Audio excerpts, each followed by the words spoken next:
Zodiacal Greetings, Lament Configuration listeners. I love that. We are back for another episode. And Zodiacal Greetings will be very relevant when we explain the films that we're going to review. So we're back with more video nasties from section 3.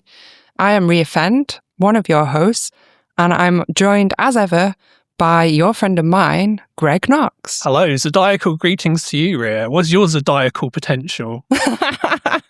Well, I hope it's not too dark or psychotic, and more about the relevance of that when we get into it. But as I said, we are back, and we are darker than a blackout in the Black Lodge. It's pretty dark, yeah. It's Lynch-coded, this episode, after the master himself. May he rest in peace. Yes, exactly, yeah. But yes, we actually have an episode today with a very special guest. And it's an independent film director, writer-director of Black Math Pictures. He's directed 4 features since 2010, including the more recent film, Straight Through Crew, which is a trippy, hedonistic, rural Christmas drama set around a village rave in his hometown, Ludgershall, Hampshire. So joining us today, fellow cinephile and devout horror fan, it's David Campion. Hi, David. Zodiacal greetings, everyone. we're all on the Zodiacal train today. So you've actually travelled all the way over from said hometown. Yes. Am I saying it right? Ludgershall? Ludgershall, yeah. Ignore the D. Oh, okay. Yeah, everyone falls for that. That's British towns. Yeah. But yeah, thanks for travelling all that distance just for the Lament Configuration. No problem. Thank you for having me. It's an honour. And you are a self-confessed horror fanatic as well, same as us, yeah? Yep. And lifelong horror fan? How long do you reckon you've been into the genre? Ooh, early teens for sure. It was a slow start for me. A few friends and I rented Rumpelstiltskin as a kid. Wow. The horror version. And I got scared and sort of took a bathroom break that lasted roughly 90 minutes. Wow. I came back for the end of it, and I was I was sort of bullied, mocked for that for a few years, and made myself a horror fan just out of principle. Love a good origin story of a horror fan. We've all got one. But yeah, Straight Through Crew. It's been a year or 2 since you screened it. I came along to your cast and crew screening, which was awesome, at Peckhamplex in London, which was amazing. So you're in and out of London all the time for like film business and different various things that you're doing. I'm a busy man, yeah. He's a busy guy. I keep it rolling. And we thought that you'd be totally down for watching a couple of B-movie, weird video nasty films.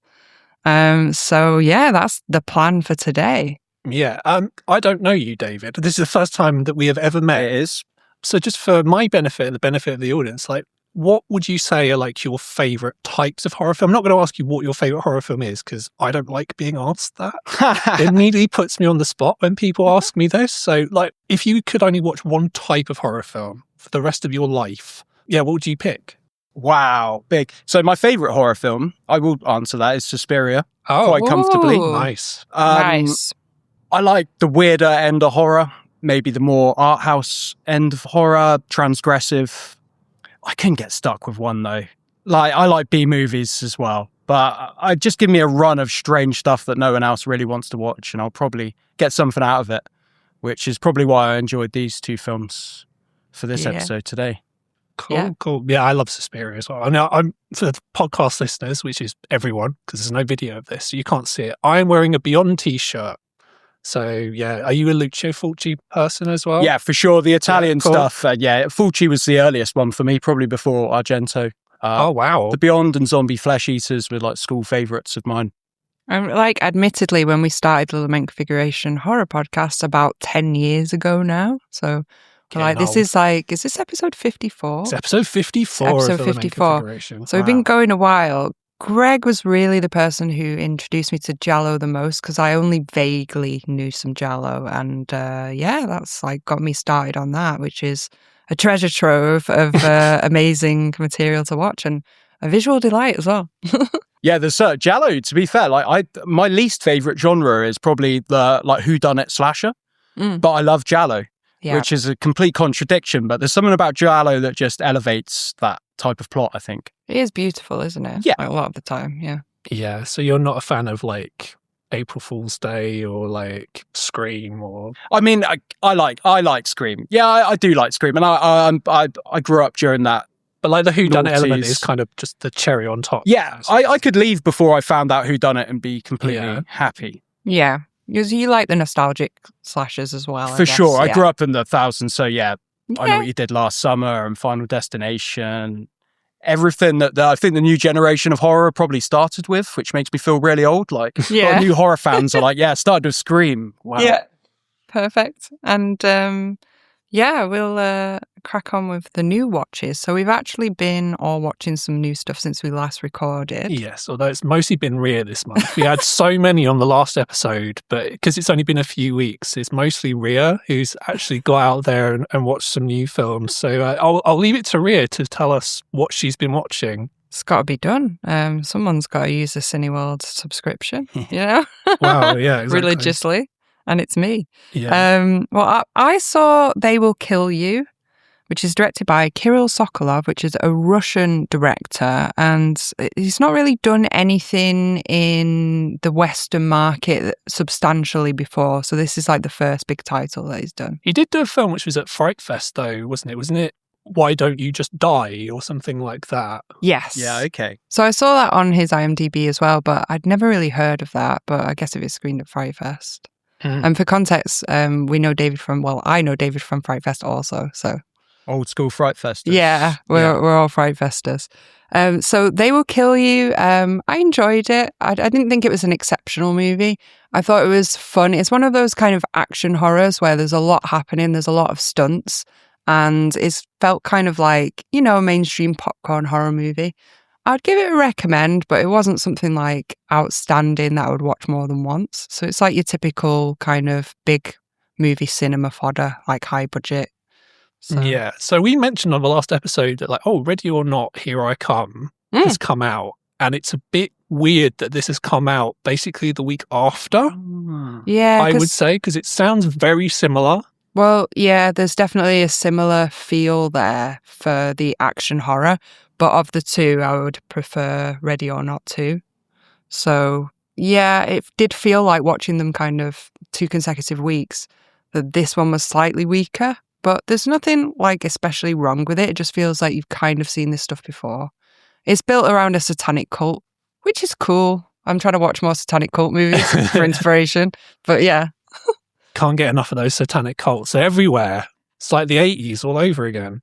But yeah, I also went to see an independent movie at Prince Charles Cinema, which we absolutely love. Amazing cinema.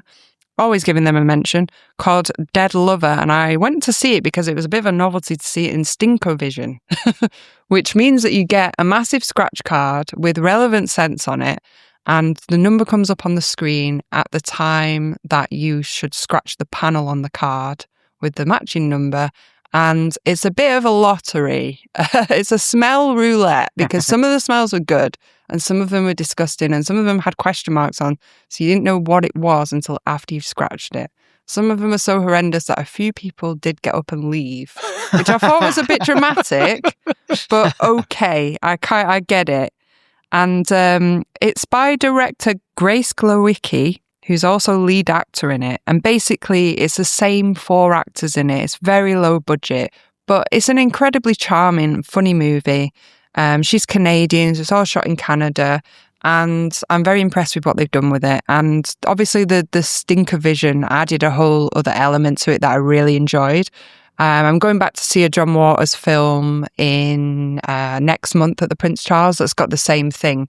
But as far as I know, they've only really done it for these 2 movies, so it's quite new and novel. Is that polyester? Yes, it is, yeah. Right. So it's going to be an experience. But the weird thing about it is when everyone scratches their scratch card, the smell kind of emits around the cinema and then it lingers. So when we went into the cinema before watching Dead Lover, people who had seen it previously, we could smell a really putrid smell in the cinema. So it was quite weird, but yeah. Anyway, I brought the scratch card home with me and I had to put it in a plastic bag. It smelled that strong. Oh, no. You should have brought it along today. I'd love to. I wanted to have a keep it. sniff. I wanted to keep it, yeah. Well, we're recording currently at my home recording studio. And we've got a lovely view of the garden with the baby foxes that we were talking about last episode. Did they keep you up this time as well through their sex noises? They've calmed down a little bit, but if we're lucky today, we might see the baby foxes playing in the garden. However, the scratch card is upstairs. Don't have it currently. I'll give you a sniff later. Oh, I'd love one. Can't wait for a sniff. Yeah. Makes it all worthwhile. Grace Glickenhaus, for anyone who doesn't know, her and her partner were the two lead actors in Honey Bunch as well, which we saw at London Film Festival last year. So, there's a link there because they're all Canadian. Oh, okay. Yeah, Canadian film scene is prolific and everybody knows each other, I think. Yeah. Final watch for this week. I went to see Undertone last night. Director is Ian Tuason. And this is his first substantial feature. Like that, I couldn't find anything else, but I realised that he has been set as director of Paranormal Activity 8 already. Wow. Off the back of this. Yeah. So there's more to come. This is a thing that seems to be happening now where these brand new directors are coming out, making their debut feature, and then they're immediately doing something like IP. Yeah. That's very prevalent these days. Like him, I think Curry Barker has happened to as well. Anyway, loads of them. Yeah. It's happened quite a lot recently. I also saw that he's been put down for a prequel to Undertone as well. So he's got 2 potential like films coming up. But anyway, I loved it. When I was looking on Letterboxd after I watched it last night, I can see very divisive, like opposing reviews, and I can kind of understand why. But for me, I really enjoyed it. It's done on a low budget. It's done incredibly well. It's such a tense movie. Found it actually really scary. The cinema was packed out. They picked one of the smaller screens, which they regularly do that in like Cineworld for new horror releases if they don't know how popular it's going to be. But it was full. And yeah, it's just incredibly I found it really scary. I think it was some of the themes in it. There's a lot of theme of like pregnancy and childbirth. I do find that like really affecting to watch. And the sound design in this movie is fucking incredible. There's also a lot of, I can see why they've put him down for Paranormal Activity 8, because there's a lot of like panning around and like a wide frame of in the movie with her kind of podcasting just like us right now. So I think you will find this really relevant, Greg, as well. Like it does feel like we've been targeted with this movie, podcast makers. But there's like a wide frame in it. So you get a lot of looking in the background in the dark parts of the house whilst she's in the like corner of the frame. And it's just so incredibly tense because you're always looking for what's going to happen. And quite often there are these long periods of time where nothing's happening, lulls you into a false sense of security. But yeah, I don't want to spoil anything. I think you should both see it. I loved it. I gave it 4 stars out of 5 on Letterboxd. Cool. Wow. And I thought it was scary. And at the end of the day, that's what we're going to the cinema to see a horror movie for, is to be scared. And it worked for me. So yeah, I wanted to see it in a cinema specifically for the sound design, because that's kind of all I heard about it is, oh my God, you have to see it like with really loud sound system because it's so scary. Yeah. David, either of those sound like something you'd want to watch? Yeah, for sure. Undertone, I will watch. Yes. I'm enjoying this new wave of like more atmospheric, low budget, almost liminal. Yeah. I think we're in the age, and this might be one of the few good things to come from like YouTube and the internet generation. These kids love liminal stuff, and I think that translates, that taps into Lynch, and that taps into so much cool stuff, and that's what I want to see from horror. Backrooms. Exactly. End of May. Exactly. He's 20 years old. It's disgusting. Yeah, it's like, what? And like Hokum is on its way. And I saw a trailer last night before I watched this for a film called Passenger. And just the trailer alone, which was only about 3 minutes long, made me jump out of my skin. So yeah, that's the Troll Hunter guy, isn't it? Like, yeah, it's him, basically. I think that's his new film. That's cool. I hope if you see Undertone at the cinema that you get that trailer as well, because I really enjoyed the trailer. So another film that we have actually all seen, which, if you want a film named after a David Byrne song, Talking Heads, you've got Psycho Killer. Fa fa fa fa fa fa fa fa fa. Exactly. Someone had to do it. Yeah. It was me. Now, I heard about this when we were kind of looking at films that are coming out this year, because it's been written by Andrew Kevin Walker. Obviously, he's best known for writing Seven. And then reviews started coming out because it got a 0% score on Rotten Tomatoes really early on. And I was like, well, that doesn't sound good. And having seen the film, I've got to say I can understand why, because it's not very good. I'll just say that. It's really incomprehensible is kind of what I would say. Like, the plot doesn't really make sense. There's a lot of stuff, if you watch it and you're paying any kind of attention, you'll stop and go, well, hang on, what about this? A lot of that going on. And I'll just say the killer, they've ADR'd his voice in, and it sounds so stupid. It's like Bane before the sound mix. Yeah.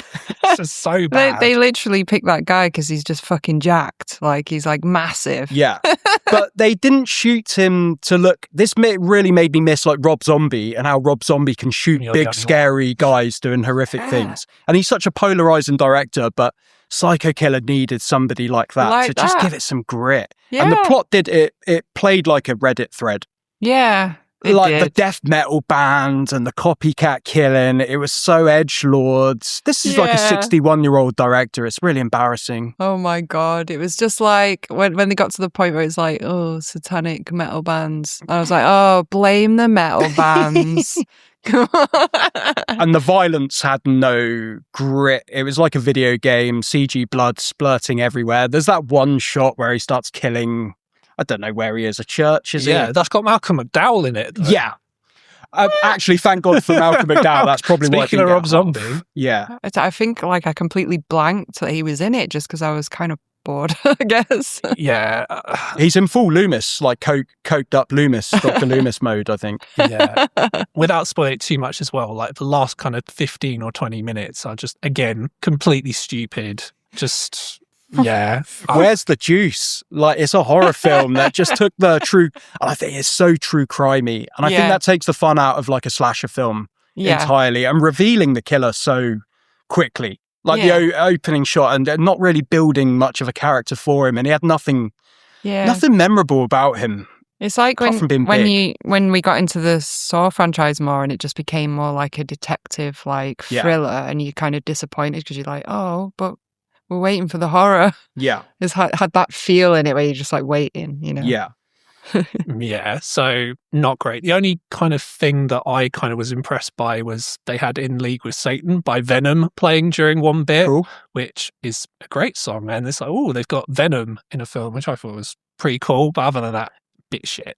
Not gonna lie. So avoid that one. Craig's in a black metal band, so you know. Awesome. I appreciate Venom, but yeah, that was basically the only thing I appreciate. I do feel sorry for Georgina Campbell as well, because she's in a lot of films at the moment, and most of them are not great. So yeah, sorry, Georgina.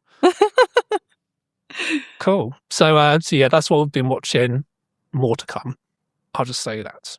And David is fresh from Glasgow Film Festival, which also had Glasgow Fright Fest as well.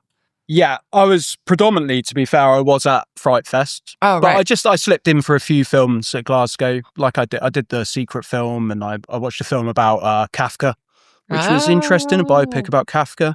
Wow. Which was really good. I had to get a few Glasgow film festivals in just so I knew I'd be watching something half decent, because the programme for Fright Fest Glasgow was pretty weak. It's tepid. Oh, disappointing. You've got to make the journey worthwhile going all the way up. Exactly. But I did get to see Borman versus the Devil. Oh. Which is like one of the best films I've seen this year. So that was a high point. That's about John Borman directing The Exorcist 2. Wow. And sort of the downfall from that, because it was a bit of a flop, but it acts as like a great making of, but it's also a great documentary about like 70s cinema and the profile Borman created for himself. He doesn't really get talked about as much with like the greats of 70s cinema. Yeah. But like stuff like Point Blank, Deliverance, obviously. And it's a really beautiful film about filmmaking. Yeah. And he died shortly after the documentary. And he was very honest about his love for film, and he's long retired. I think his last film was at least 10 or 20 years ago. And by the end of the documentary, he was you could tell he was still wanted to make films. Yeah. And I think that's a testament to what we go through filmmaker. You're forgetting John Borman's best film, Zardos. I didn't even mention Zardos, like a stoner classic. How did I forget? Sean Connery in like red pants, Profound. But that one put Sarah, my friend Sarah, in tears next to me. Like she cried at the end of that. So that was really exceptional. Wow. I also saw... Shout out to Sarah. Big shout out to Sarah. I also saw Carmadonna, which I don't have the director's name here, but it's relevant because it's the writer of a Serbian film, which the Serbian film guys didn't really go on to do much, unfortunately. Carmadonna is interesting. It's very transgressive. It's very nonsensical. It's tamer than a Serbian film in its graphic. It does open with a shot of a newborn baby, which got a lot of groans from everyone whoever saw a Serbian film. But it's I think it was very ambitious. It's wild. It's violent. It's annoying. There's a lot of monologues to the camera. This writer is obviously pretty angry with modern life. Wow. And he articulated it in like quite a crazy film. It's not amazing. It's not for everyone, but it's kind of interesting. And I think if you want to watch something, a little bit different. You've piqued my interest on both of those anyway, even just to see why the second one's annoying. I've got a third film, which is Alpha. Has anybody seen Alpha? So, I have seen Alpha, yeah. Oh, you have? I haven't seen it. I've been wanting to see it. Obviously, this is Julia, another. Yeah, this is her film. She made Titan and Raw. This is probably closer to Raw in terms of like a coming of age film, and it's a metaphor for AIDS. Oh wow! I mean, I really love her work, so I'm keen to see this. How did you feel, Greg? I just wasn't really a fan. Yeah, I'll just say that. Yeah, a lot of people. This is her most polarizing film, I think. Oh, really? And I think a lot of horror. More than Titan. A woman fucks a car in Titan, so. People seem more chill with that, surprisingly. Weirdly, yeah. But bring AIDS into it, and it's just not as fun. And I do think Alpha is like it's not as fun. No. And the genre elements, they're there, but they're more subdued. Yeah. There's a moment in it that made me feel sick. Oh, wow. Okay. Do you know what I'm on about, Greg? Maybe. On the bed? Yeah. Yeah. Sure. I need to put this on my to watch list. It's urgent now. I really loved Alpha. I think I'm like flying the flag for it. Okay. That's a 4.5 for me on Letterboxd. Cool. I think she's a really strong, interesting filmmaker. Okay. I love it that we have like a wide range of tastes here as well, like between the three of us. It's amazing how horror in different aspects of horror can be so different as well. It's very malleable. So much scope. Yeah. I'll just say that as well. David has also told us that you wanted to talk about a book that you have read. Yeah, which I love because we haven't talked about a horror book on the show. Don't talk about books on this podcast. Yeah, we haven't yet. I'm just flexing. This is a first. This is a first. I read, it's a bit of a cult classic from 1998. It's called Cows by Matthew Stokoe. Okay. I'm going to add that to my Amazon wish list right now. This is a big trigger warning. This is disgusting. This comes up with 120 Days of Sodom quite often. Is it going to be particularly traumatic for a vegan like me? Yes. Oh, absolutely. Yeah, absolutely. I probably wouldn't recommend it to a vegan. It's about a strange guy who's living with his mum who gets a job in an abattoir. He's slaughtering cows, and there's a sect in this abattoir. He's just mutilating the cows when he starts, but the guys doing the slaughtering, like bring him in almost like Fight Club style. Like you learn so much about yourself through killing cows. Whoa! And he gets obsessed, and the killing of the cows gives him like a confidence in life to sort of overcome other things, like his weird relationship with his mother. And it's just there's massive descriptions of shit. Like you were talking about the stinker vision with that film. Like this book should have stinker vision with it, like a little scratch and sniff. There's so much shit. There's death by shit. Oh my god! Every time someone takes a shit, it's detailed. There's a lot of like having sex with animals. Whoa! It goes gnarly, and he's trying to push buttons, but there's a great subplot, and it's like 30 years old now, so I'm going to half ruin it, but there's a subplot involving cows that have escaped the abattoir, and they're living subterranean style under the city. Whoa. And they're trying to find enlightenment. Oh my god. And he wants to take them over, and he's trying to poison them and make them want to kill humans as revenge. And the cows talk, and they talk like thuggish. They've got like an urban element to them, the way they talk, and Holy he sort of shit. rides them around the city, and it's kind of beautiful. So Again, you've piqued my interest. I've got a morbid curiosity about massive this. trigger warning. I don't want any. It's one of those you probably shouldn't even recommend. It's disgusting. Read some pretty dark shit, to be honest. I mean, even if anyone here has read American Psycho, you know what I'm talking about. That's one of the few books I actually have read. That's the level that I'll go to with that. But wow. Okay. I'm intrigued. There's also a sex scene involving a colonoscopy. Whoa, okay. Simultaneous colonoscopy sex scene, which is original. That is original. It's different. So not really a lot of chance of this being adapted anytime soon then. I had it in my mind while reading it, like this would make such a cool film, but it would cost way too much to get the cows to talk. And... You're writing the screenplay already, yeah. I did recommend our mutual friend Liam Regan should take a read and maybe consider it. Yeah. I was about to say our other mate, Melanie Light in Canada, she would not like this movie. She would not like this. She's probably switched off already. She's very vegan for the animals. Yeah.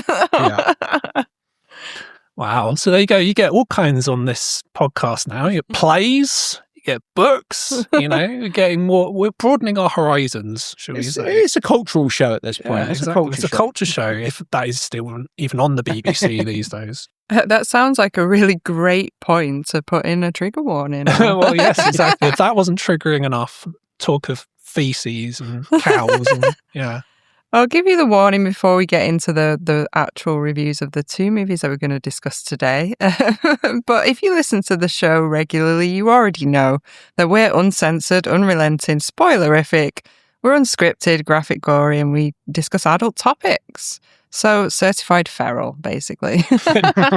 Yeah. Although I don't think... Well, there's a couple of things that are upsetting in one of the films we're going to talk about today. The other film, I don't think there is, quite frankly. It's just a bit weird, frankly. We're bringing the tone down with the other one. Yeah. Cool. So the two films we're going to talk about today on the show are directed by James Glickenhaus, who is a name you might not necessarily know. However, I think... apart from one film that he has directed, which we are actually going to talk about in a bit, he is actually probably mostly well known for being the executive producer of Maniac Cop, Frankenhooker, and Basket Case 2 and 3. Yeah! Love these movies. All films that Rhea loves. Yeah. Clearly. So he's sort of well known, I guess, to cult movie fans, like hardcore cult movie fans like us will know who he is, but maybe not to like regular movie fans, let's just say that much. Now, one of these films is a Section 3 video nasty, and it is so weird that it doesn't really fit with any of the other Section 3 video nasties. It has to be isolated from the others to prevent it from contaminating them. That's Greg's job, is to group them so that we can select what we're going to review. Yeah, so it didn't fit with any of the films. So what we're doing on the show today, we're going to review that in a sec, and then we're going to talk about James Glickenhaus' most well-known film. So, James Glickenhaus, has anyone seen any of his films other than the two we're going to talk about on the show today? No. So, I haven't. No. I was going to watch the Jackie Chan one, which I've heard's pretty interesting and quite violent for a Jackie Chan film. What's that one called? So, that film is The Protector, yeah, which does star Jackie Chan, as David has said, which Jackie Chan didn't like, apparently. Yeah. From what I understand, just from reading Letterboxd. He has a film called Shakedown, and he's also directed a film called McBain, which the character in The Simpsons is sort of named after the film. The film is not based on the character in The Simpsons. Rennie Wolfcastle is not in this version of McBain, unfortunately. So, so that is James Glickenhaus sort of in a nutshell. So his first film, which is the Section 3 video nasty, is a film called The Astrologer, also known as Suicide Cult, which... that makes no sense. I'm sorry. And it's an edgy name. It was only called that in America after it was re-released, apparently.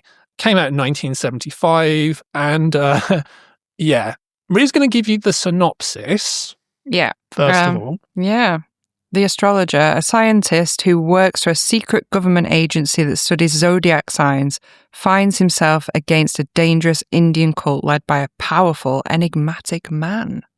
Yes. Now, that is kind of a synopsis, but if you were to kind of explain what actually happens in the film, would you be able to? I'll start with David. You've put me on the spot there because no, I wouldn't. I wouldn't have a... But I literally had to watch the end like twice because when it ended, I was like, how is this? Yeah, how are we finishing here? So yeah, I really didn't understand where it was going for most of it. Yes. So to me, the big issue with this film is that it doesn't feel like it has a plot until maybe the last kind of 10 or 15 minutes when it's like, oh, that's what's going on in the film. Because for the first hour, I had no fucking clue what was going on in this whatsoever. No. The other thing that I noticed was it's an American film, like he's an American director, but it feels like it wants to be British, like so bad. And it was like, wasn't it set between two locations? And like it was London and... Well, there's New York. Yeah, New York. There's London. India. And then I think there's other places as well that they just randomly jump to, seemingly arbitrarily. Like there's a whole section where they're on a plane, so there's traveling. So there's at least 3 locations, and they would like bring it up on the screen, like where it was supposed to be, and just flip between them. But yeah, I just got written at the top here, really fucking weird. Yeah, basically. And I've also put folk horror / B-movie horror ? It does have folk horror elements. Yeah, I would agree with that. Sure. The bits in India, I would say. Yeah, which the India bits are hilarious because you'll cut to India and there'll be archived like stock footage of India. Yeah. And then we'll go into the scene and it's clearly in America. Yeah. They're not shooting in India. They didn't have the money for that. So there's a weird... And those transitions between locations. Can we talk about that? Yeah. That awful optical graphic sci-fi. text. Yeah. Like 70s, 80s sci-fi. And then there's a little there's always like an X-ray style, like inverted colour just to take you into the scene. It's and very that was Space breaking Invaders, me. isn't it? Very. Yeah. So funny. Like, yeah, it was like Space Invaders and like all over the place.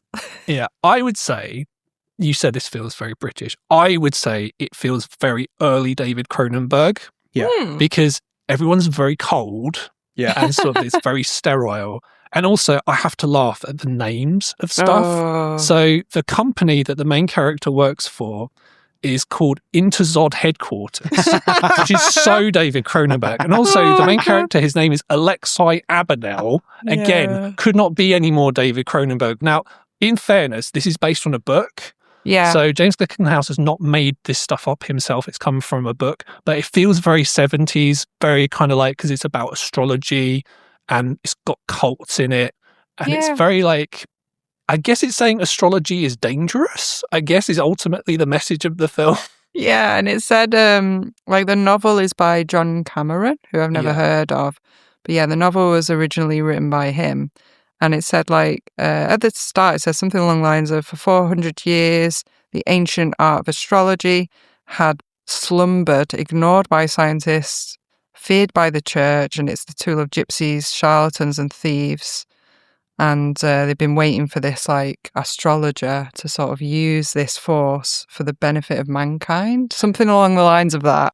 Yeah. I actually felt like, you know, those scenes with the kind of satanic cult in India, it felt like I was getting like, they wanted to be like Cannibal Holocaust vibes in that bit. And I was excited that it might be like that. And then they had like, was it amputee stock footage?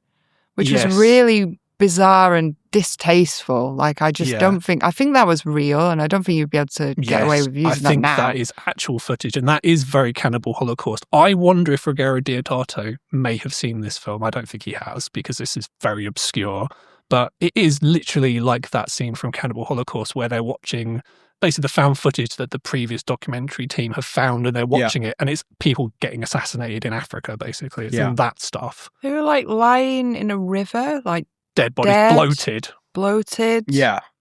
Boobs hanging out. Yeah. A lot of boobs hanging out in this film. Live and dead. Yeah. I do think Greg, that was a good comparison with the early Cronenberg, because it's overly, for a B movie, it's overly cerebral. And it's very talky, and it's not very action-led. And I think moving on with Glickenhaus, like with the next film, he's much better when he's directing like physicality and action. That's where he really shines. This is straight out of film school, I think. Yeah. So he's finding his feet, and you can tell because the dialogue scenes, he breaks like the 180 rule quite often.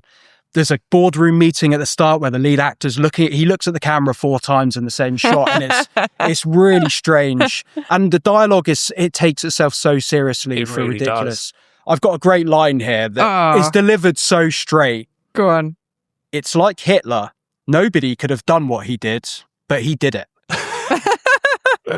I did get super bored with the overly talky dialogue, and when I logged it on Letterboxd and I looked at some of the reviews, a guy there had put that it was drier than a packet of digestives, which is definitely so true.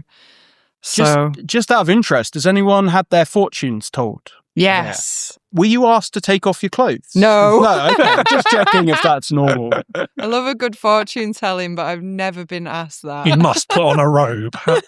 Can't do it otherwise. She could have just asked, like, can you just put on this robe? But very specifically, please take off your clothes. Yeah. It's like keeping people in the cinema, like, oh, well, at least she's going to take her clothes off. Was anybody else getting confused with various guys with like mustaches who look similar, and which character was which, and which was supposed to be her mate that lived with her who wasn't her husband, and which was the peeping Tom guy who was randomly just there? And is it the same guy? It was is the it not? 70s. They all had long hair and moustaches, you know. I was just getting so confused. Was she was a Playboy model? Yes. Yeah. Yeah. Okay. Lots of gratuitous nudity to the point where it was pissing me off, to be honest. Yeah. We're not a fan of nudity. Just for anyone who's not listened to the show about I'm not really against it. I think it went in the right place. That's fine, but it just didn't. For some reason, this just irritated me. 78-minute film, there was quite a bit in there. Also, brownface. Oh. Yeah, because it was the 70s. Oh my. In terms of positive things we can take from the Astrologer, I really loved the performance of the Antichrist character. Oh yeah, I really like that. So he produced the Exterminator. Very charismatic. And charismatic in a strange performance, like stoic. Yeah. Just walking through these gangs and like killing people. And the way I love the scientist character, that female that goes to India to get him. She's got this massive plan. She goes to see him and then he just gives her a knife and she stabs herself. And it's like, that's the worst plan of all time. Like, you really haven't handled this well. I really liked the fortune teller, because anytime that you were on a scene with her, you just had cats screeching in the background constantly, which I just thought was hilarious. It was so funny. Yeah. To be positive, again, why not? I did like the scenes in India with Kajurst. I thought they had a lot of atmosphere. Admittedly, I've only seen 2 of his films. I've noticed James Glickenhaus loves fire and explosions, because there's fire in all his films. Yeah. And those scenes, they had a bit of atmosphere, nice surreal edge, but that was kind of it, really. The dialogue, by the way, I love the number of times characters will just say other characters' names. Yeah, it happens so much. Yeah. Oh, Wembley was my favourite. Wembley. It's like if you just looked on the map of London and gone, yep, we're just going to call him just the number of times you will say Alexei. That's his name. This was what I was going to bring up as well, because I really want to hear, my ears want to hear Alexei. So when I'm hearing Alexei, it was really like grating on me. Like, why have you, is this a joke? Yeah. And the actor who plays him, who's in no other films, by the way, based on what I read on Letterboxd, he really looks like Jonathan Pryce so much. Yeah. He could be his body double. His character is very unlikable. Now, obviously, look, he's not given a lot to do other than talk a lot and say Zodiacal about 1 million times. You could play a drinking game with this film. Anytime someone says Zodiacal or Zodiacal Potential, you will die, because they say it that many times throughout the film. It's just implanted in the film constantly. It's just so ridiculous. I also liked how they had like the 70s futuristic vibe that they like really tried to highlight with the vehicles. And it was quite like, they were obviously like really pleased with the fact and proud of the fact that they got like a bubble helicopter that looked all futuristic, and then the car at one point, and then the plane, which would have been a set, but they made it kind of a bit futuristic in there. And like when they had that car that pulls up where the guy jumps in it, I forget which character it was because they all look the same, but he took ages to get into it and do his seatbelt up, and they did that whole shot, and it's like, you should just be speeding away at this point. I loved that they were on a flight where people were sleeping in a bed and they'd taken all their clothes off apart from their underwear and they're just sleeping on this plane in a bed. And they had a seatbelt around the bed, which was just so bizarre. The 70s were a crazy time for flying. I liked the fondue as well. The 70s fondue. That was like peak 70s vibes there. That was great. I do think it's interesting watching like a director's first film and then his most prolific film after.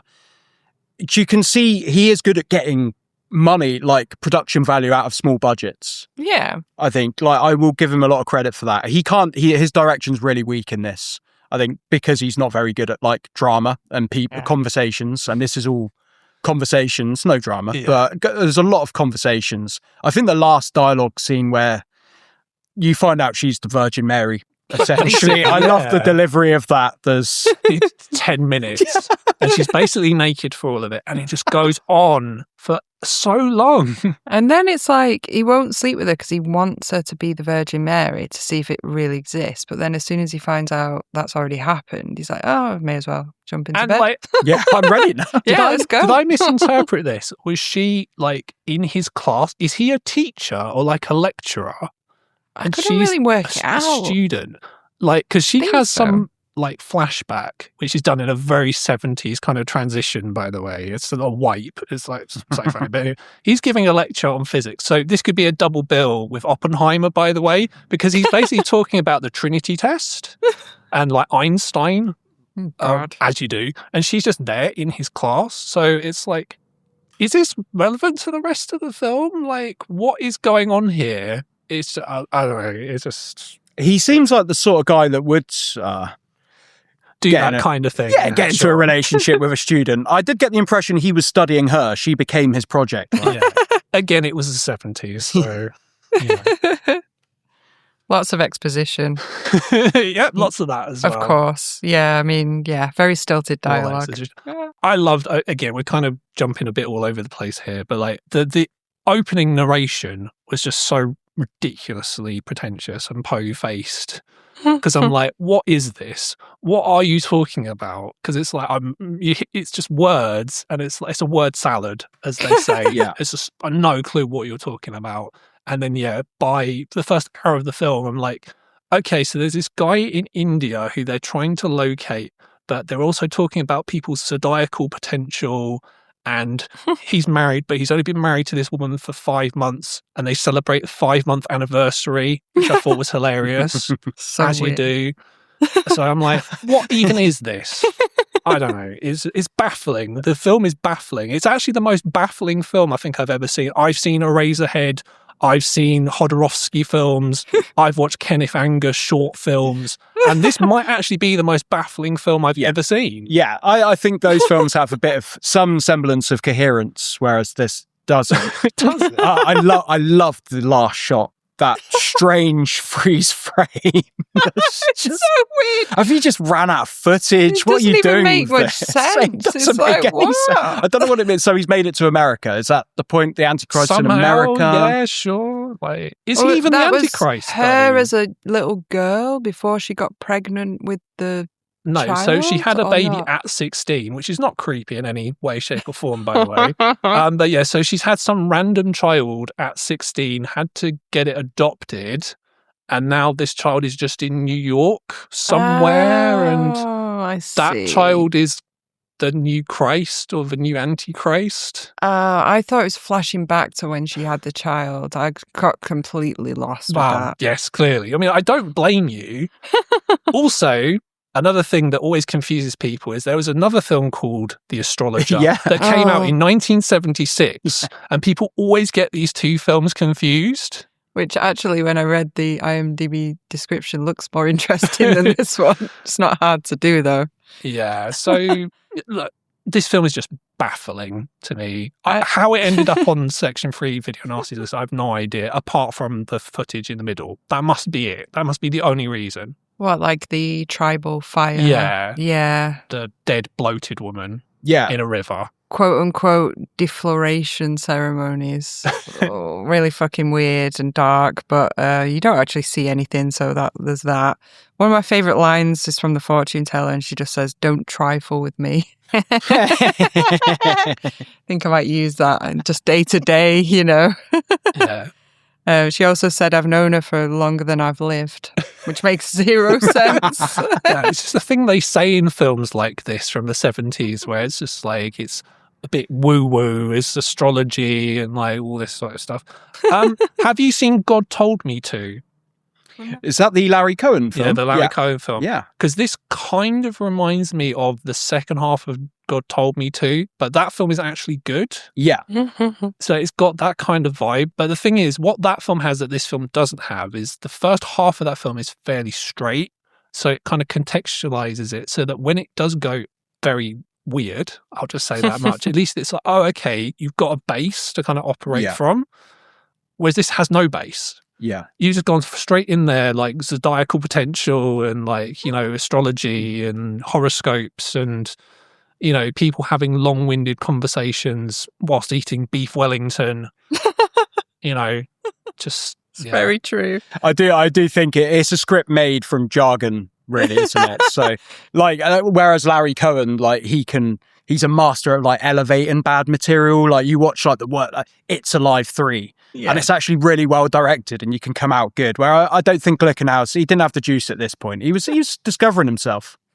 Did you see that really dramatic bit at the end as well, where that guy's in that sports car and it's just not the driving. It's just not the flex that they think it is, but he takes forever to get in and do his seatbelt up, and then he's like driving off. And when he pulls up to pick up Kate, they think it's really dramatic, but he just like runs into a cooler with his car, like a cool box, like crashes into it. And I think it's supposed to be like, whoa, he's running things over, but it's literally just a plastic cool box. So he just like clunks into it. It's like, oh my God, stunts. Yeah. Do we think the controversial sort of slideshow of the real death imagery, did that come out after a rough cut where they watched the film and thought, we can't sell this? This is just a load of boring, really badly directed like meetings that don't make sense. Let's put some real death in there. We can't afford to shoot anything else. We've got this stock footage. I mean, Real possibly. corpses. I can't decide what came first, chicken or the egg. But that's a real cannibal Holocaust moment with everyone watching that, which, I think it's definitely why it's on the Section 3 video nasties list, just for those clips. Yeah, it won't be for lines like, we can wiretap into a man's soul, as you do. And have you ever seen a graph of the Virgin Mary's zodiacal potential? Just make it about maths now, because we'll talk about graphs. It's like, okay, great. Another bit I didn't understand was when he answered the phone and he went, voice check, Wembley. What was that about? It was the 70s. Who knows? Apparently, you could call people on planes. Oh, okay. Yeah. Sure. So, yeah, James Glickenhaus has said that there was too much dialogue in the film. Yeah. Basically, he's not one of these people who thinks everything that they do is great. He's at least been honest and said, well, yeah, it was my first film. There was too much dialogue. If I did it again, I wouldn't put so much dialogue in there, which... If you compare The Exterminator to this, the big difference is there's way less dialogue in The Exterminator. Yeah. It's very stripped down in that regard. So yeah, I would not have watched this film if it wasn't on the Video Nasties list. Yeah. I think that's probably the same for 90% of people who've seen this film. But I mean, do we regret watching it at all? I think it was good to see it. Had you watched this before? I did, but only because it was on the list. Oh, I wouldn't have watched it otherwise. Oh, all right. I was going to say it's only got a 4.2 rating on IMDb. I'm not. Oh God, must watch it then. Must be great. Greg's watched this twice. It's incredibly brave. Thank you for doing that. It Greg. is only short. In fairness. But as I always say on this podcast, we're watching these so you don't have to if you don't want to. So we've put ourselves through that for the good of the show. There is a body count though. There is. Well, it's 2. So it still counts. It's not that exciting. Does it get extra points for using real bodies? Well, we don't see how they died. They were kind of already dead, in fairness. Keeping with the theme of the weird names, Rov dies by Kajurst, being stabbed with a knife. And then I've just put congressman. It's the congressman who dies. Like, you'd think this would be a big diplomatic incident. Like, if an acting congressman in the United States had been killed by some random guy in India. I was like, no, not that bothered, whatever. And I've put Rob's friend scientist but that was off screen. He's got like a satanic mark carved into his head or blood on his head, and you don't see it. So only really Rav, but I'm going to count that as 2 deaths. The other people in the river were already dead, so I'm not going to count that. So it's not really a high body count film with a lot of death in it. It's That's a real bummer that the people died for real don't even make the body count. Yeah. Sorry, guys. So, yeah, I mean, thank you for watching this with us, by the way. It was a pleasure. Absolute pleasure. Do you regret it? Not at all. My letterbox review's higher than yours, Ria. Yeah, mine was like 1 star. Yeah, you were proper like, no, straight away, half a star. Yeah, it was a slog getting through it, I'm not going to lie. Yeah. Yeah. How many did you give it? I might have given it a 2. I think I was you gave quite it a 2. generous, yeah. And I imagine if I watched that at a screening and I was 3 beers deep, like probably a 4. Wow. Yeah. I would love to watch this with a crowd. Yeah. Because it's so po-faced that people will laugh at it. Yeah. But it's one of those that you don't mind people laughing at it because it's so ridiculous. Absolutely. And it's not trying to get those laughs. Like, there's no cynicism. This is pre-cynicism, Yes. which I kind of, these Pre-irony. films are... Oh my God. These films are really charming to me. So, yeah, it's bad, but I'd probably watch it again. Yeah. Well, maybe when we go to the Nickel later, we could suggest it to Dom, the owner. Yes, please. He might Please want to watch screen it. this. We'll have a chat with him. Yes. So we've watched it so that you don't have to, as we said. I preferred it to Oasis of the Zombies, though. Oh, interesting. That is interesting. I wasn't necessarily bored. I was bewildered. Bewildered. Just because. I love it. Yeah. Just put on Letterboxd, bewildered. That's it. That's all you need. Just like, what is this? What is going on? Bewildering. Why do they keep talking about Zodiacal Potential? What is this? So, yeah. Got a new word in my vocabulary now. Well, exactly. And I'll go to work on Monday and just say, yeah, so have you ever researched your Zodiacal Potential? Now, if you want to watch The Astrologer, because why wouldn't you, after this great review that we've given it, you can watch it in many places actually on streaming. So it is available on Fandor, Night Flight, FlixFling, Screenbox, Midnight Pulp, Forsen, and Ria's favourite, Troma Now. Shout out Lloyd Kaufman. Yes. And if you want to buy it on Blu-ray, I thought there's no way this is going to be available on Blu-ray, but to my surprise, it is available on Blu-ray from Severin. Of course it is, because of course they will release a film like this, and that's Region All. So if you want to get your Severin Blu-ray of The Astrologer, featuring an interview with James Glickenhaus about this film, so you can find out what he thought about it, then yeah, that's you can buy that and own it for the rest of your life. I'd love to hear what he's got to say about it, actually. Yeah, you're very interesting. It'd be a great commentary if there is one. Now, a film there is a commentary on, because, it's his most well-known film. It's The Exterminator, which is surprisingly not a Section 3 video nasty or a video nasty of any kind, which is a bit surprising considering some of the things that happen in this film. Now, before I ever saw this film, I just assumed this was a slasher film. Yeah. Because it's called The Exterminator, and the poster, the very iconic poster of your man with the flamethrower, don't go in the house. Yes. Yeah. Very dramatic poster. And this is from 1980, and I've got a little bit to say about that in a sec. Ria is going to give us the synopsis. Yeah, The Exterminator. A man's best friend is killed on the streets of New York City. The man, Robert Ginty, then transforms into a violent killer, turning New York City into a great war zone, and Christopher George is the only one to stop him. Yeah, basically. And now this is one of those films from the late 70s, early 80s, which is set in New York, where, it was pre-cleanup by Giuliani back in the day. And it's got that scuzzy kind of New York feel of films like Taxi Driver and Cruising and Driller Killer and Miss 45 and Street Trash. We've talked about that. Obviously Street Trash came after this, but again, it's like, people dressed up like they're in the Warriors, essentially like going around mugging random old ladies and then being killed by vigilantes because it was that time. I actually really love seeing New York in this era. It's so great. I also read a review on Letterboxd where somebody described this as Death Wish meets Combat Shock, which is pretty accurate. Yep. It's also very, very Taxi Driver. Very Taxi Driver, yeah. And I really enjoyed this. I think that I've seen this before, but I'm not 100% certain. But I really enjoyed watching this. It was a lot of fun. Yeah. So like I said, I always just assumed, oh, this is a horror film. It's not really a horror film. It's an action film. It's a revenge film.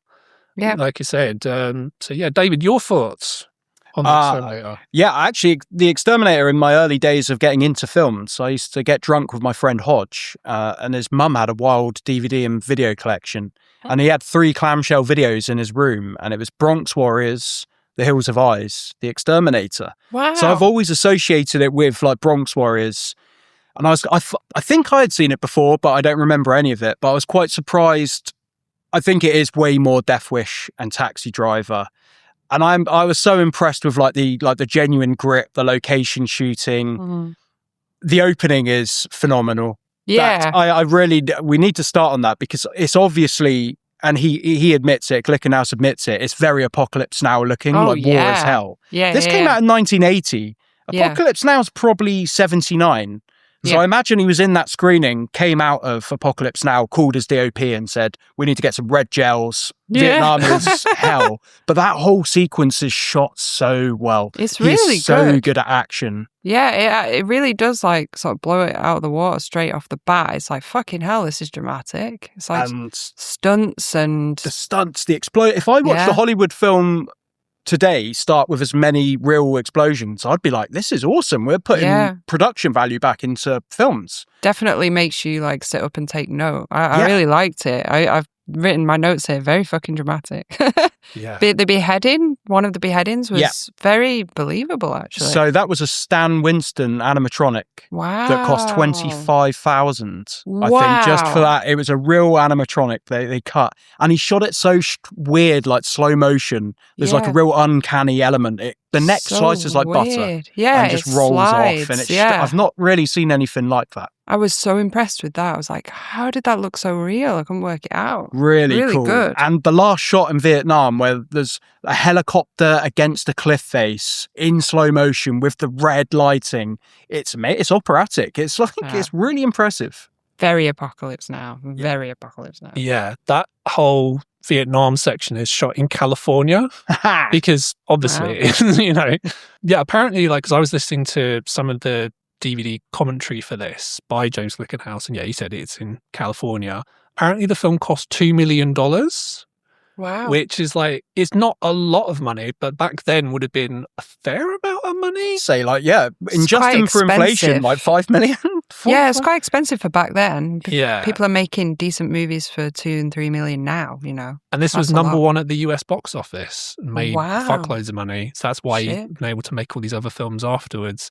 But I agree. Like this opening section of the film, which kind of sets up as Namsploitation, sort of, in that combat shock vein, like you said, or Jacob's Ladder, which obviously would come after this. But it does set up really well. Very effective. Helicopter shots look really nice as well. And then we get another helicopter shot over New York to some lovely music. Yeah. That's some of the best, honestly, that's some of the best aerial photography I've ever seen. The way the helicopter pans the two towers, twin towers, really close up, and the way it's really like nicely done. He makes New York look massive. Yeah, Statue of Liberty. The lights in the background of the traffic and stuff on the road. It's awesome. I really enjoyed like all of the shots. I looked up like where that food market was and everything. The food warehouse was all in the Bronx. I just really enjoyed just that little like pocket of New York, and it's just got just the right vibe for this movie. Yeah. Love it. You got to remember, most of these locations were probably bought up by Trump in the 80s, I imagine. Probably turned them into buildings and skyscrapers and stuff. Yeah. I think the film, it benefits so much from the location shoot in the 42nd Street-ness of it. I think Glickenhaus is like a New Yorker. Yeah. Born and bred. I think he knows the city, and he's clearly from wealth as well. Oh, okay. Because after his directing career, he did go back to Wall Street to his dad's firm. He's like a financial advisor. Yeah, I read that on his IMDb, that he went from directing into finance. Wow, someone in the arts coming from money. I know, it's mad. I'm shocked. That never happens. Shock horror. Did anybody see the opening titles as well? It was edited by someone called Corky something. I just thought that was such a cool name. It's like worth bringing up. But the opening title music was just hilarious. Like, is it like folk country. Yeah, we were talking rock. before the recording, like, what would you even call this song? This song is just so, like, it's very soppy. It had like soft 70s soft rock vibes, Yeah. I think. It was so chill. But it reminded me of like, the lyrics reminded me of something like Manowar. I don't know if you like that. I like Manowar. They're like power metal, but they sing a lot about like Glory and war warriors of the and, world and all that. and PTSD. They sing about PTSD from the war. So that's why it Right. reminded me of that. Yeah. Ah, dear.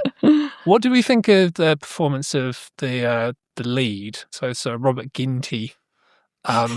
Because what I liked about his performance is I guess he's quite flat, but it kind of works, I think, in this, because the tone and the atmosphere of the film it's very kind of gritty, and he's meant to be like this everyman who's obviously he's been a soldier, so he has killed people in the war, but he's not like twitchy, like sort of, clearly PTSD afflicted person. He's just, very kind of normal and kind of grounded, I guess. He's not Charles Bronson. He's not Say Bronson. that. He's not Robert De Niro. He's not very edgy, is he? He's He's kind unassuming, yeah. which I guess that's why they cast him. And they've given him the green Bickle jacket. I'm going to keep talking about Taxi Driver because there are literal scenes that are straight out of Taxi Driver. Doesn't he's go kind to a of porn awful. theatre though, unfortunately. But they do have like the sex house. I mean, I've heard Glickenhaus call it the whorehouse. Yeah. That looks like the one from Basket Case.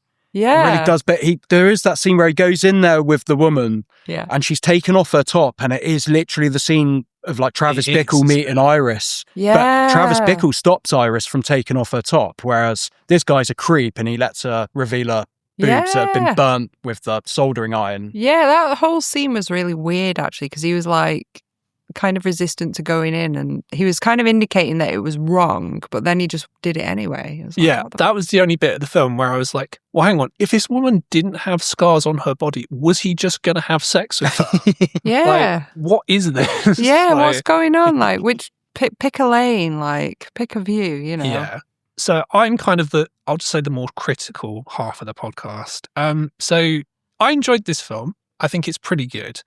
The only thing I would say is that if it was Death Wish, then yes, this gang of criminals called the Ghouls, which is a hilarious name, by the way, they paralyze his friend, but then he kills them about 5 minutes later, or he runs them off, basically. So I'm like, okay, well, he's already kind of got his revenge on them straight away. Yeah. So then he's just kind of doing side quests. Yeah. I guess is the best way to describe it, because you've got like the mafia guy, you've got the prostitute and him kind of killing the state senator from New Jersey and all that, and then just there doesn't seem to be a lot of kind of direction with the plot. It's just a bunch of stuff stitched together. Yeah, I had to look it up, but it's ghetto ghouls. But I thought that was Ghetto really ghouls. cool. I think I want to be a ghetto ghoul. Like, Right. I want one of those jackets that they've got. Like, That's very Warriors, I have to say. yeah, but also his best mate, the black guy in it, is Steve James. He was in Warriors. Did you realize that? No. I heard he became a cult actor. Oh, after okay. this, yeah. Well, and the stunts at the beginning where they were having that fight in the market and he's doing the high kicks, I just thought it was phenomenal. Yes. Like, brilliant. Very late 70s. Very like, ninja. it's very like not coordinated. And that's kind of what I like about exploitation films is people look like real people. This is a thing I'm not going to shut up about. Like, people look as though they would literally be on the street now. They're not models. Yeah. There's that. And also, it all feels a bit rickety. Even if it's professional, cost $2 million, you still feel like, okay, they're not, but it sort of feels a bit loose, like they are making up as they're going along. Yeah. Does that make sense? As a director absolutely. yourself. Yeah, absolutely. agree? I think that comes from location shooting. Like just being out there and getting what you can get. Yeah, and just changing in a moment if you find something more interesting to put in frame. And I think Glickenhaus is really good at that. But the meandering plot, I think, is a really fair criticism. Glickenhaus has no idea how to handle, like, psychology. Like, it should be a real descent for him to get involved in the violence. And you could go back to flashbacks of Nam, and he's becoming addicted to this violence. And that turns him into a more, like, multi-layered anti-hero, I guess. Yeah. But this doesn't happen. He just walks through the gate. He's on easy mode. Yeah. Like, it's really...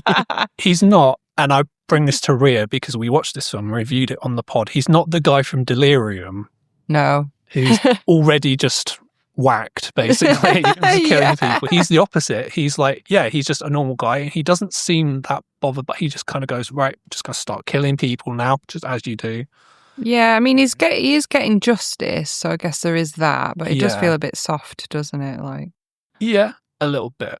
I guess one way to kind of tie this together is because there is a body count in this film. Yeah, for sure. There's quite a few bodies, including like in the Nam bit at the start. There's quite a few people who die in that. So it's a little out of context, that bit. So I don't think I counted all of them. Like I tried to look up. I usually try to compare and look up online, and they'll have some list that somebody else has done, like a wiki version or something. And there was way more war deaths in theirs than there was mine. But I just put that there were two substantial ones: the beheading and the other one where the guy's throat got cut, but then he was crawling away and they shot him. Yeah. But apparently there were other ones which I think were going on in the background. But so if you don't count those extra ones that this other person said there were, it's 13 overall. And it's quite well spread out, like throughout the movie. Yeah. It's not like it all happens in the end, like most. So yeah. And it almost happens too early. Yeah. So we're going for it early on there. Yeah.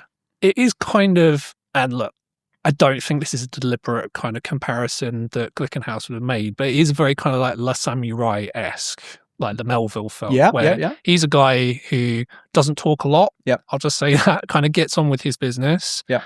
And yeah, that's the one, I mentioned this when we were talking about The Astrologer. There's not a lot of extraneous dialogue in this. It's kind of what's the bare minimum of dialogue we can have to kind of move from point A to point B, and it kind of goes from there. The other bits that I've got to say I'm not a massive fan of and could have been done better is basically any character who isn't the main character, particularly Samantha Eggar. I'm not really sure what purpose her character even serves in the film. She's just there. She's just Sir Christopher George. He's the police detective who's kind of investigating the. I love Christopher George. This is the third appearance of Christopher George since he's come back. He's called James Dalton. The detective Dalton. Did you notice that he kept fluffing up his lines and they just didn't do another take? So that was really annoying me. It's like, but why? And maybe he was like one of those guys that's like 10 takes and they're like, oh, just. Or it's like Clint Eastwood, they'll do like one take. It's like, right, we've had enough. Go on. We're done now. Yeah, I just didn't understand that. It's like you could have reshot that. But they obviously needed to get Dalton and what's the main guy called? Ginty? It's John, isn't he? John, of course it is. They needed to get them together in that hospital. And I like that Dalton went there to sleep with his wife while she's on shift. Oh my God. I thought that was kind of like quite sweet. Like they're not getting enough time for intercourse. They're trying to keep the relationship alive. Obviously, this distracts her at a key time when something bad might happen. Someone might die from respiratory failure. I feel like getting into the moment in a New York hospital is pretty... That's pretty out there, They must really love one another. It's pretty wild. Yeah. So the only thing I say, look, because it's Samantha Eggar, it's like she's a good actress. She was in The Brood, like not that long before this, and she's done good work. She's very talented. Like, did it need to be her? If you've got this look, and I appreciate, look, it's a film from 1980, right? I'm not asking for these characters to pass the Bechdel test or anything like that. Not that they need to, by the way, just throwing that out there. But I'm like, okay, well, you've got this character in the film, like, just make them a bit more integral to the plot. She's just, say, look, it's just there. Yeah. And I'm just like, okay, whatever. And like, even Dalton doesn't really do a lot. He's just kind of investigating, ignoring the random CIA guy who's in a couple of scenes and then becomes very important right at the end, which I thought was quite weird. A bit tacked Very on. weird.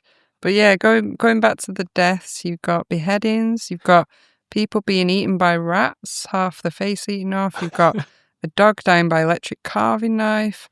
Meat grinder was possibly one of my favourite deaths. Industrial meat grinder, having a guy dropped into it. None of this you really see on screen, which will have saved the money, of course. It's all kind of implied. You hear the screaming, it's off screen. Needed to know what a chicken pimp was, and then I found out what one was and wished I didn't know. I think it was pretty clear from the film, but okay. So I went on IMDb to look at the names of, because I was getting confused with all the Chicken characters. Pimp. That's I was like, his what name, the hell is Chicken Pimp? And it's like, then we find out that it's like some specific clients want young boys. And it's like, okay, dark, all right. So then we've got, what the thing, car shot and blown up, and there's a flamethrower in there at some point, isn't there? Yeah. So there's a scene right near it's after the gang attack on Steve. It's basically like, so what I kind of like and I don't like this at the same time, like I do kind of understand why it was done this way. It's that, his friend's been attacked and then he's going to get the gang. He's going to find them, which he does very easily. So easily. He seems to know where everyone is. He's like got psychic powers and just find them immediately. But anyway, he finds a member of this gang and kind of starts sort of psychologically torturing him with this flamethrower. And it cuts immediately to it. There's like no finding him, kidnapping him, and all. It just goes straight to the torture bit. I was like, okay, very abrupt. And the mercury-filled bullets was very contrived. And I had to look this up because I was like, why is this particularly bad? And apparently it was like very popular in like fictional crime. That this is a thing that would like make the death worse because the mercury would on impact, make the bullet explode more and make it more painful or brutal. But in actual execution, I don't know if that really works. When I researched it online, it was like kind of 50-50 on that, whether it actually makes the death worse or not. But he spent a long time making right? bullets. That's, again, a Taxi Driver moment, messing with his bullets. Yeah. To the film's credit, I will say, these type of street New York films, revenge films, tend to be horrendously racist. All the bad guys are black, always. Like, look at Death Wish. Even, like, Taxi Driver has a real, like, racist perspective. Bickle's World, And I guess it's because the worst hit areas during that economic downturn in New York were like the Bronx. Yeah. But this film's like quite multicultural. Like a lot of the villains are like white. Yeah, and it's quite Hispanic forward. and black. Like you're not just sort of, they just haven't taken the obvious like race fear of like, black population in New York. The obvious cliche. Yeah, I was quite impressed with that. I thought that was quite ahead of its time. Yeah.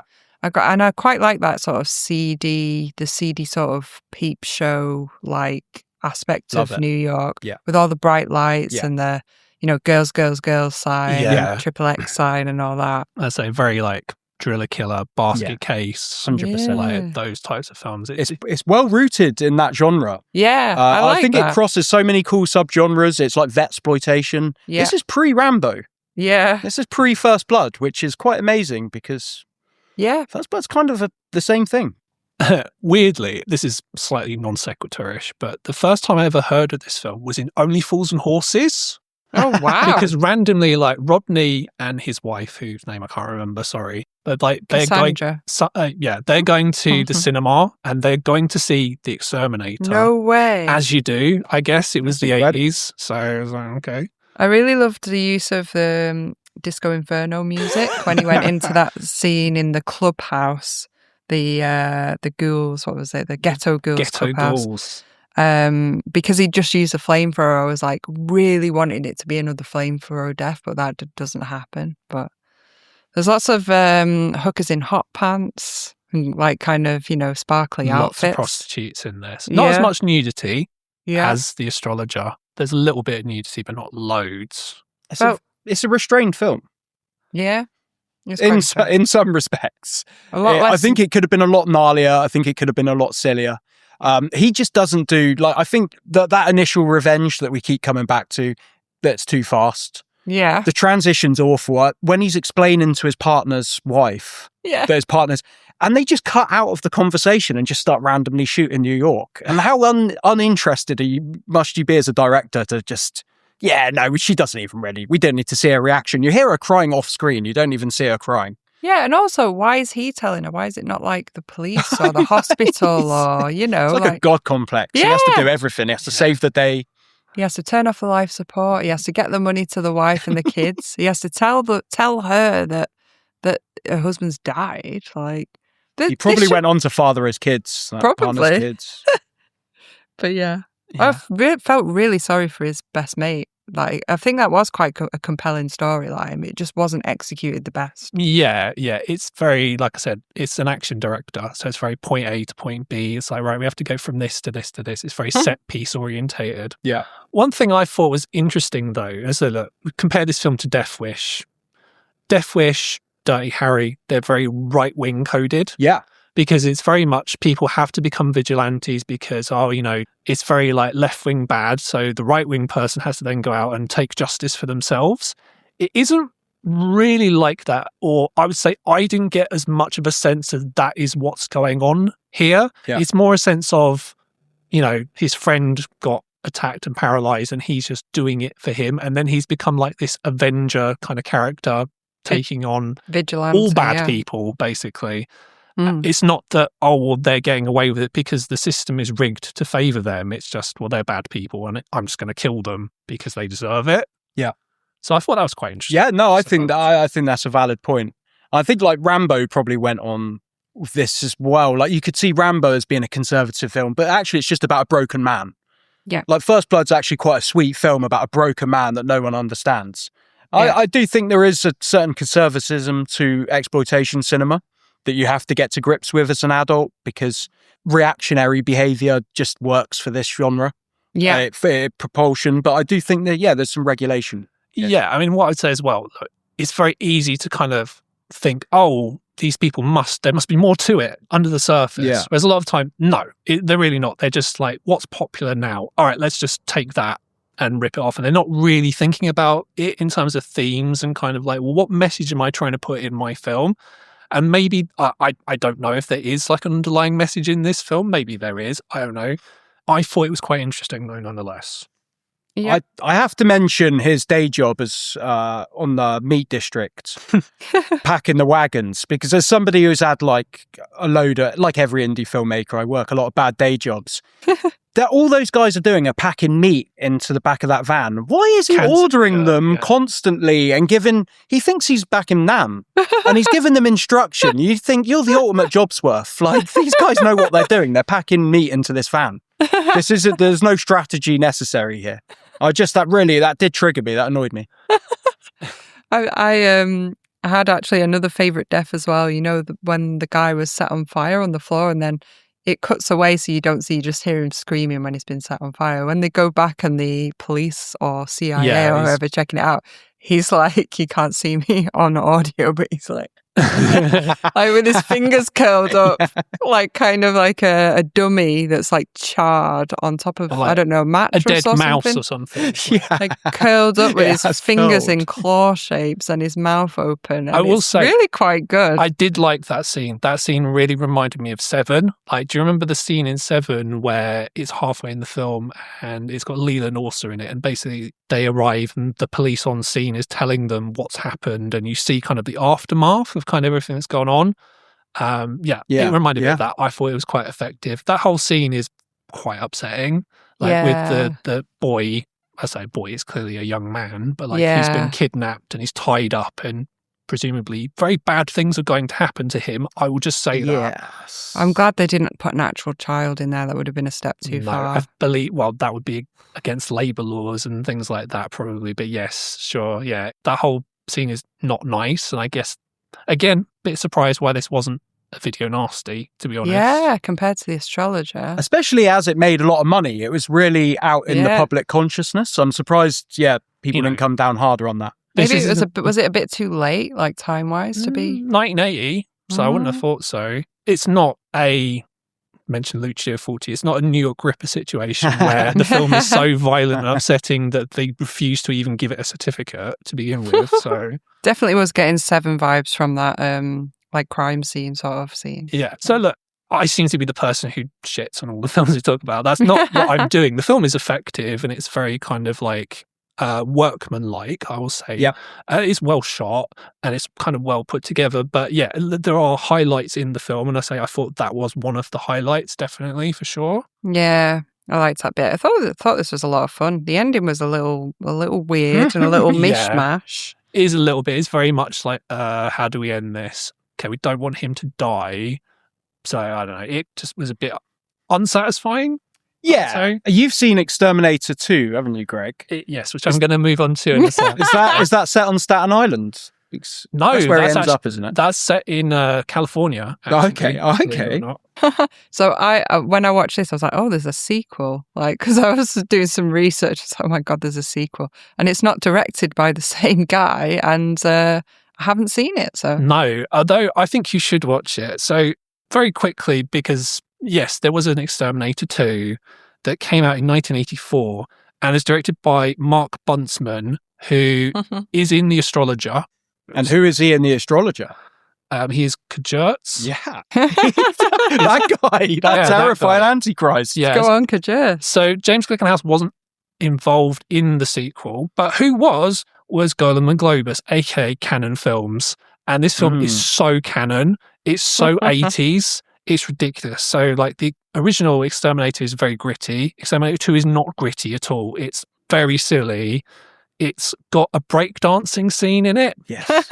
Because it's canon. Of course they've got breakdancing in there. Amazing. It takes about 5 minutes. And look, the breakdancing, look, it's cool, I guess. But it's like, I don't know what on earth it's got to do with the rest of the film.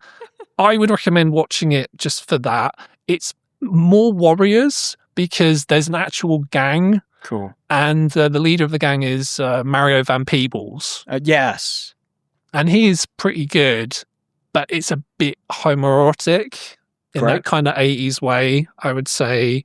And there are very unintentionally hilarious parts. So he does kind of dress up like the poster from The Exterminator. So he's walking around New York City with gas canisters on his back and a fucking mask on, and shooting fire at people. That's awesome. Just You've really sold me on I this think I need to see it. I think I need to see it. So yeah, it's very silly. It's not good in the slightest. It's got very bad stunt work because, as you can imagine, look, being set on fire, even in a controlled environment, is not fun.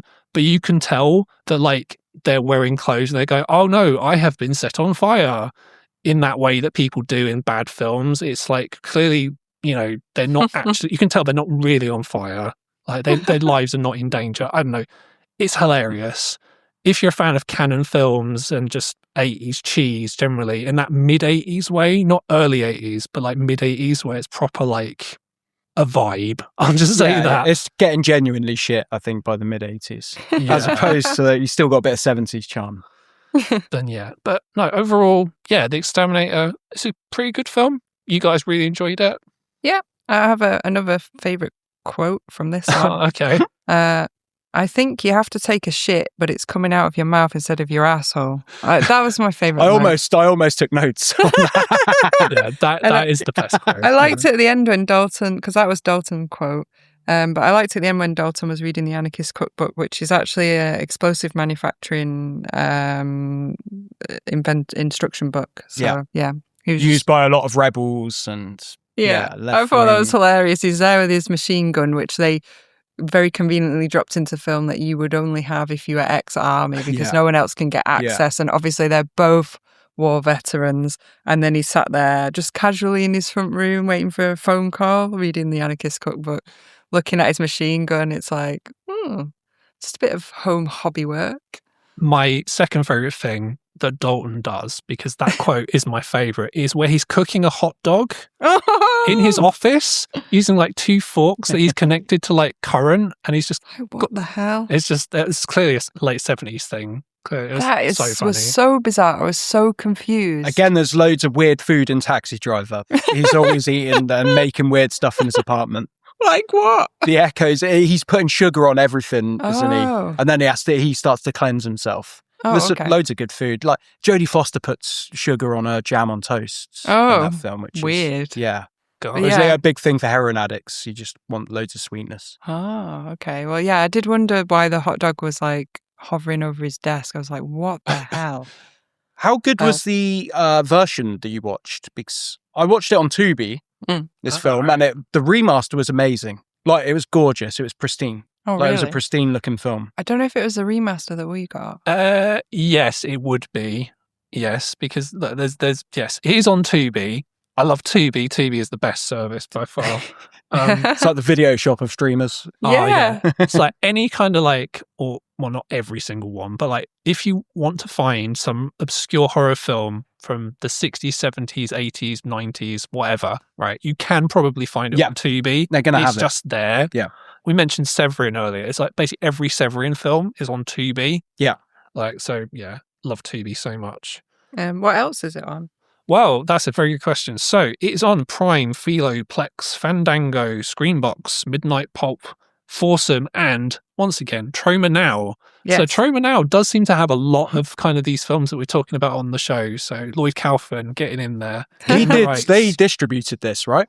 Yeah, I think So the Troma logo is in front of the version I watched. Yes. So, and their acquisitions back then were pretty good. They were getting all sorts of good stuff. So yeah, making some money, keeping the lights on. Yeah. Another interesting thing. So physical media. So it's been released by a few different places. So if you want something now, it's been released by a Swedish company and a German company, and they're region B. But it's also been previously released by Arrow.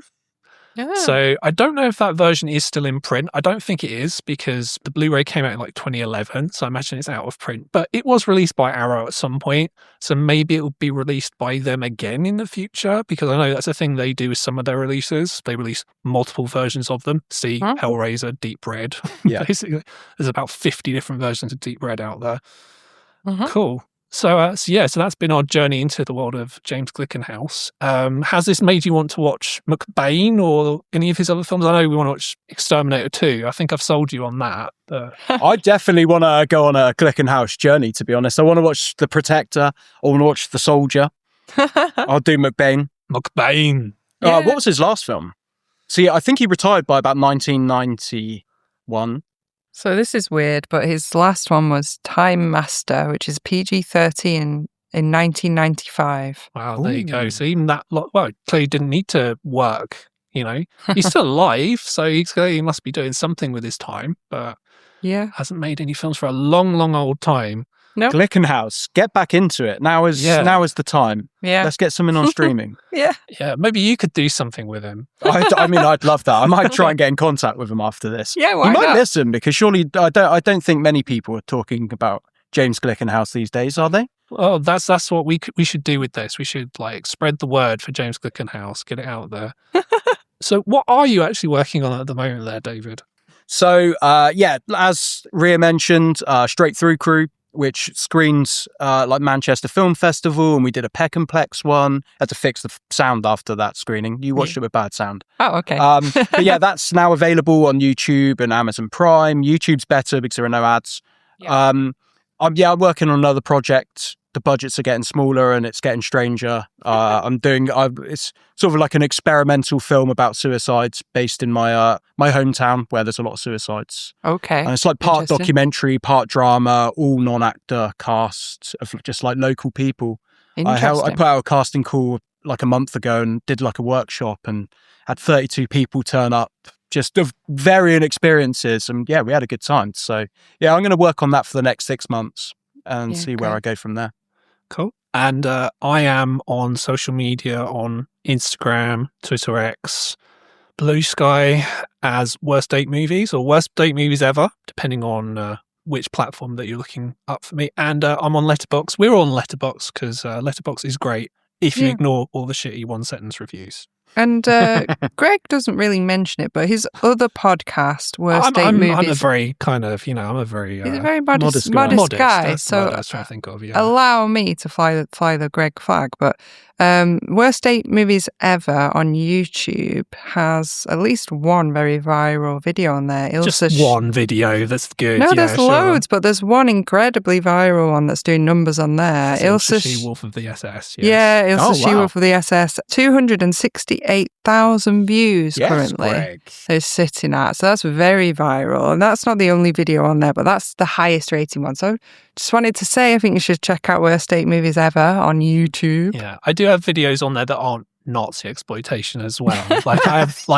actual good films as well. Like I talk about Come and See and The Piano Teacher. Oh, amazing. Holy Mountain, talking about Jodorowsky earlier.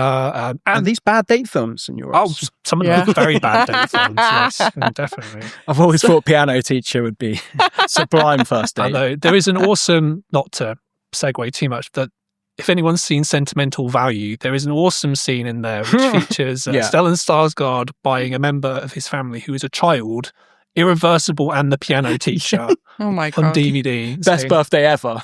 And this is a present. Anyway, I popped. That's great. But yeah, we're all on Letterboxd, so you can find me, Reoffend, on Letterboxd.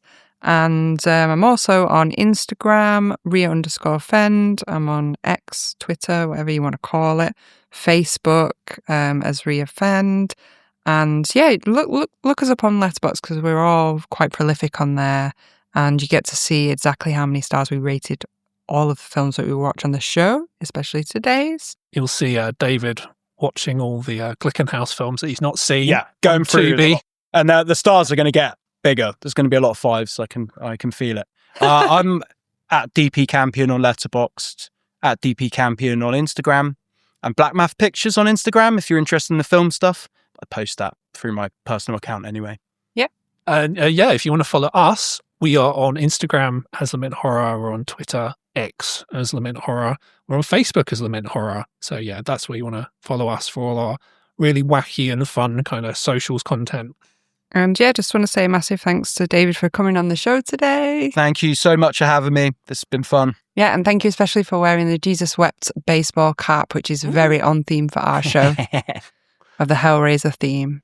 Excellent. Thank you very much. And yeah, thank you from me for coming on as well. Really, really appreciate it. Lovely to meet you, Greg. That is awesome. No, thank you for being a very entertaining guest. And we'll leave you with the very sappy song from the opening credits of The Exterminator for you to enjoy. Thank you very much. Bye.